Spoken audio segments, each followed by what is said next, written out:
Okay. Well, Mrs. Spencer, I want to thank you for just allowing me to sit down with you and have this dialogue just to talk about some of your life experiences as it relates to the voting process and why it's so important for people to get out and vote. We know that there's an upcoming election, November the 4th. Obviously, I'm running as the Democratic candidate for the state Senate.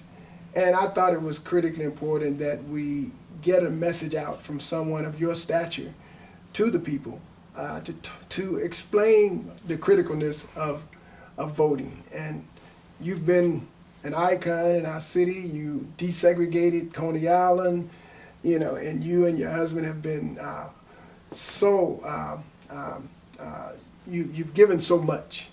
And I just think that it would be critically important to have your voice speaking to the people.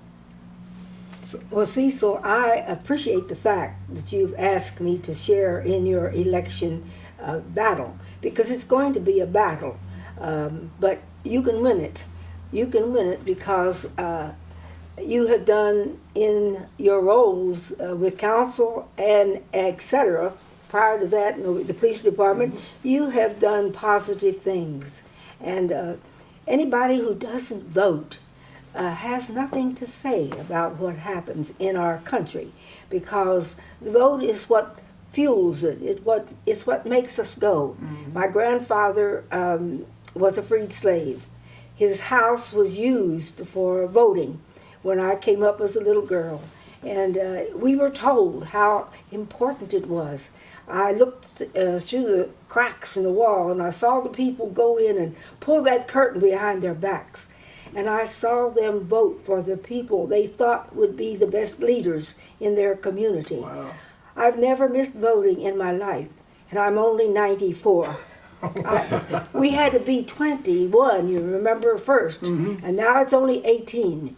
Anybody who doesn't vote has no right to question what happens in our communities in terms of leadership.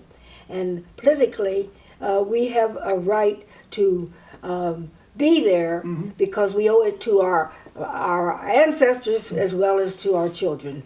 Well, do you, when you talk about voting, you alluded to you've been voting all your life. Was there apathy back then not to vote? You knew what you were going to do on voting day. You were going to vote. And the ladies in my community who are at the polling booth, they say to me, I've only missed one actual voting day, and that was an absentee vote that I cast. And they said to me, where were you last time? I've never missed. Wow. And I think that all this business about fraudulent voting is just a political, it's a boondoggle to keep us from voting. And we've got to be smart enough to realize that.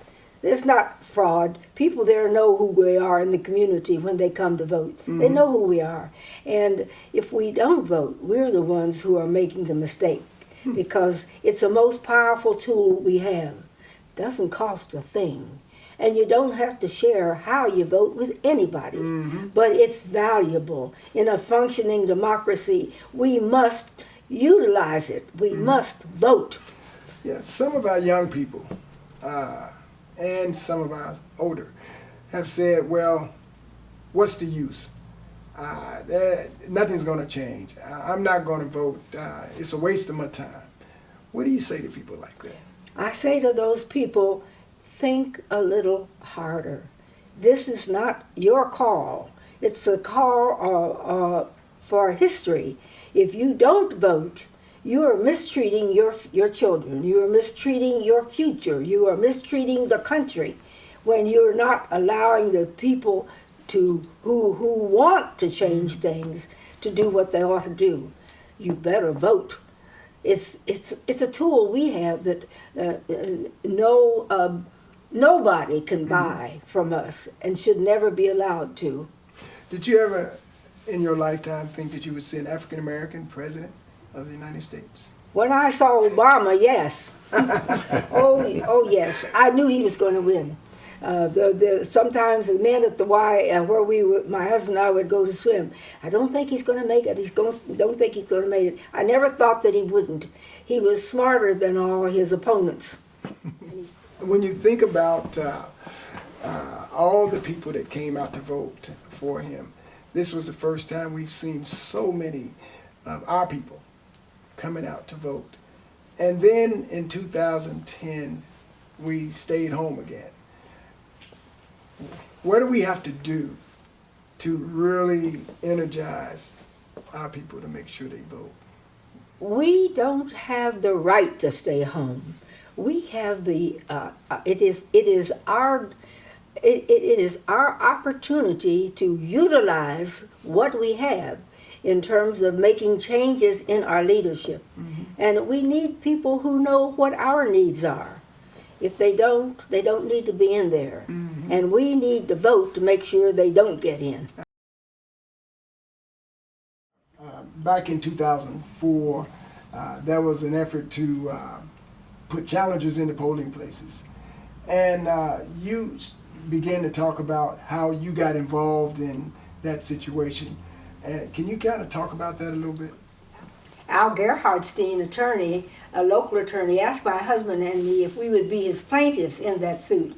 We willingly agreed because I came from a history of my grandfather, who was a freed slave, opened his doors of his business for the voters in Gallipolis, Ohio.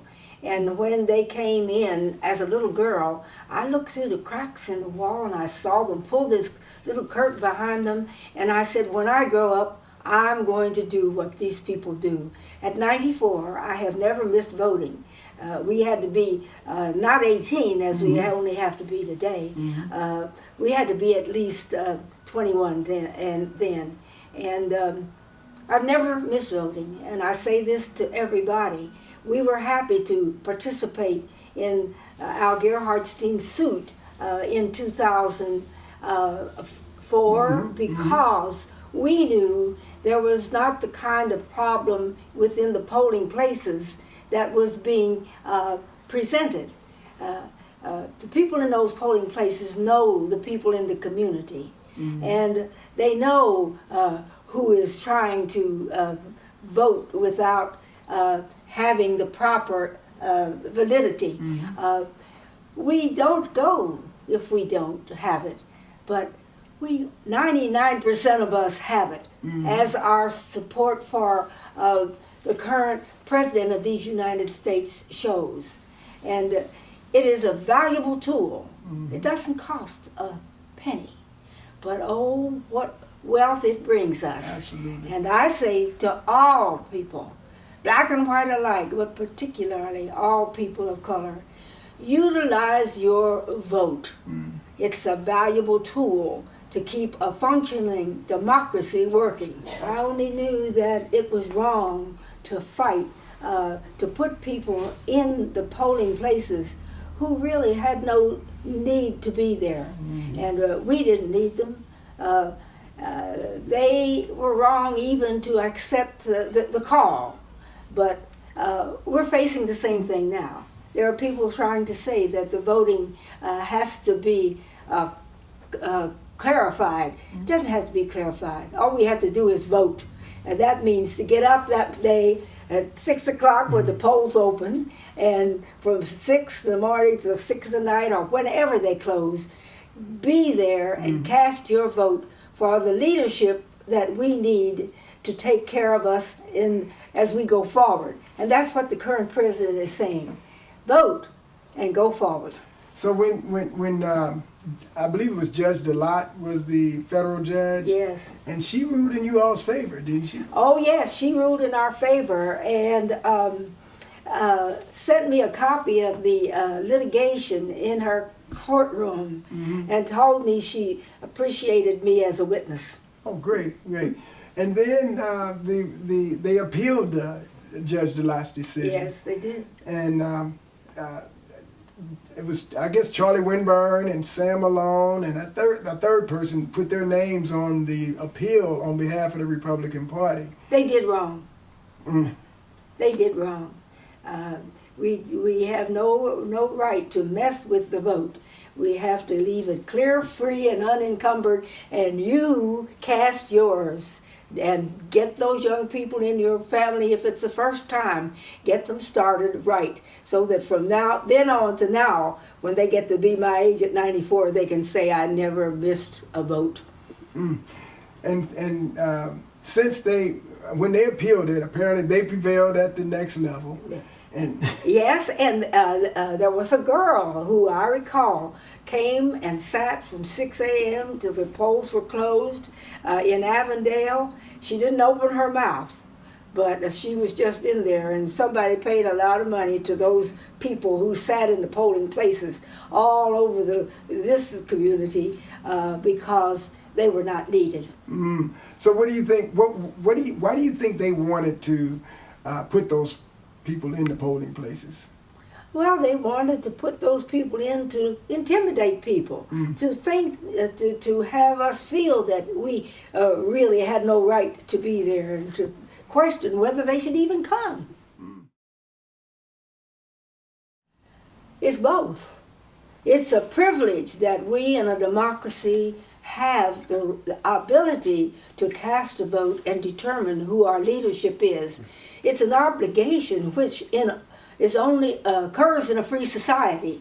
And if we don't cast it, we are asking not to be free. Mm. Now, you and your husband married for how many years? 70 years, by maybe by 2 or 3 weeks. My goodness. We were in love, and we were happy. Did y'all always agree? No, we didn't always agree, but our kids never saw that we didn't. We would go in the bedroom and speak to each other if there were things we didn't agree on. But when we came out, we were in agreement, and the boys couldn't use one of us against the other, ever. Wow. Never. Oh, wow. And they knew it.